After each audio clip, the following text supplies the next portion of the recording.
रोजमर्रा की भागदौड़ और जॉब और घर के बीच में तालमेल बिठाना आज की कामकाजी महिलाओं के लिए होता जा रहा है दिनों दिन मुश्किल। यही वजह है कि आज बड़ी तादाद में जरूरत पड़ती जा रही है मेड सर्वेंट्स की। पर इस जरूरत ने बड़ी संख्या में बढ़ावा दिया है विमेन ट्रैफिकिंग को और साथ में ही बड़ी है इन मेड्स से असुरक्षा। जैसे आजकल मतलब छोटी छोटी फैमिलियां होती हैं तो उसमें मतलब जैसे मियाँ बीवी सर्विस पे चले जाते हैं तो फिर अकेली रह जाता है। बुजुर्ग अकेली रह जाएगी तो वो उतनी निगाह नहीं रख पाती है, तो मतलब वो लोग चोरी जारी भी बहुत करती हैं और लेकिन उनके बिना सरता भी नहीं, हम काम भी नहीं पूरा कर पाते हैं अकेले। मेड सर्वेंट्स पे एक्चुअली हम लोग मतलब फुली रिलाई नहीं कर सकते because we don't know them much. तो उनसे यही उनके ड्रॉबैक्स हैं कि हम उन पर पूरा ट्रस्ट नहीं कर सकते, अपना पूरा घर नहीं छोड़ सकते उन पर। बट ऐसे कई सर्कमस्टांसेस आ जाते हैं जिसमें पता होता है कि वो चोरी कर सकते हैं, हमारे बच्चों को कुछ हार्म भी कर सकते हैं, बट स्टिल हमें वो चाहिए हमारी लाइफ में कि वो एक हेल्पिंग हैंड है हमारे लिए।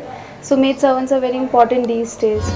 हालात चाहे जो हो पर आज मेड सर्वेंट्स की जरूरत को नकारा नहीं जा सकता। ऐसे में जरूरी है कि आप इन्हें चुनते हुए रहें बेहद सावधान, ताकि आपका घर रह सके सुरक्षित आपकी गैर मौजूदगी में भी।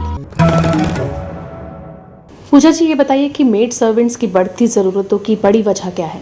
आजकल लाइफ सबकी इतनी ज़्यादा व्यस्त हो गई है, महिलाएं भी सारी वर्किंग हो गई हैं, उन्होंने बाहर भी जाके काम करना होता है, हस्बैंड्स की रिस्पॉन्सिबिलिटीज शेयर करनी पड़ती है, हमें बाहर का भी करना होता है, घर का भी करना होता है, बच्चों के लिए करना होता है।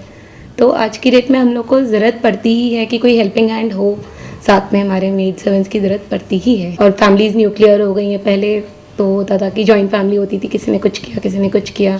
आज न्यूक्लियर फैमिलीज़ हैं तो डेफिनेटली कोई ना कोई तो हम लोग को हेल्प चाहिए ही होती है महिलाओं को आज की डेट में। महिलाएं मेड सर्वेंट्स को लेकर आजकल किस प्रकार की दिक्कतों का सामना कर रही हैं? उन लोगों को एजेंसीज़ के थ्रू भी बुक करनी पड़ती है मेड सर्वेंट्स जो होती हैं।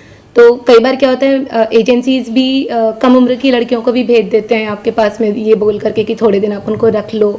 जल्दबाजी में हम लोगों को क्योंकि चाहिए ही होती है, हम जॉब छोड़ नहीं सकते हैं, महिलाएं जॉब छोड़ नहीं सकती हैं, तो उसकी वजह से वो कई बार प्रॉपर वेरिफिकेशन नहीं होने के बावजूद भी हमें रखनी पड़ती है और उसकी वजह से सिक्योरिटी की भी दिक्कत आती है। हम अपने बच्चे को छोड़ के जाते हैं मेड्स के ऊपर, तो एक वो डर तो रहता ही है, कुछ भी हो सकता है पीछे से। इवन उनके बच्चों के आचरण में भी इतना अच्छा इफेक्ट नहीं आता जो हम खुद अपने पालन करते हैं। मेड्स के हाथ में कुछ तो रहता ही है, डिफरेंसेस तो रहते ही हैं। पूजा जी, इन दिक्कतों से निपटने के लिए किस प्रकार के कदम उठाए जाने जरूरी हैं? आपको खुद ही अवेयर रहना पड़ता है। कोई भी मेड आप रखो उससे पहले उसकी पूरी वेरिफिकेशन करना बहुत ज़रूरी होती है कि उन लोग कहाँ से है, क्या है। अगर आप एजेंसीज से भी बुक कर रहे हो तब भी आप लोग को उनका बैकग्राउंड क्या है, कहाँ पे पहले काम किए हैं, हर तरीके की थोड़ी बहुत नॉलेज ज़रूर ले लेनी चाहिए कि मेड कैसी है, क्या है। ऐसे तो बिल्कुल भी नहीं रखना चाहिए कि कोई भी आया और अपने घर में काम पे रख लिया। इवन एजेंसी से नहीं भी आती है तो मेड से ज़रूर पता कर लेना चाहिए कि कहाँ पे और कर रही है।